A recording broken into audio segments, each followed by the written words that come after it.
রাধে রাধে, হরে কৃষ্ণা বন্ধুরা, চলে এসেছে একটা নতুন রেসিপি নিয়ে। 6টি ফুটের পরোটা। প্রথম থেকে শেষ পর্যন্ত ভিডিওটা দেখতে থাকো। এখানে আমি আলু আর কাঁচকলা কেটে নিয়েছি।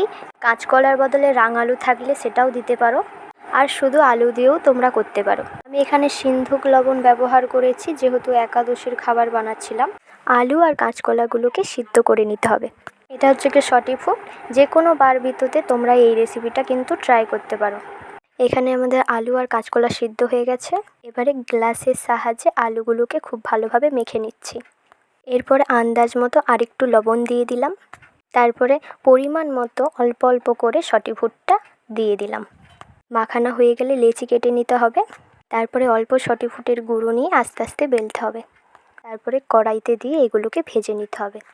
ভাজা হয়ে গেলে তেল ছড়িয়ে নামিয়ে নিতে হবে। তারপরে ভগবানকে নিবেদন করে প্রসাদ পেতে হবে সবাইকে। এই রেসিপিটা তোমরা কিন্তু ট্রাই করতে পারো। ভগবানকে নিবেদন করার পরে খাবারের স্বাদ দ্বিগুণ হয়ে যায়। তো আজকের ভিডিও এই পর্যন্তই। ভালো থাকবে, সুস্থ থাকবে। রাধে রাধে, হরে কৃষ্ণা।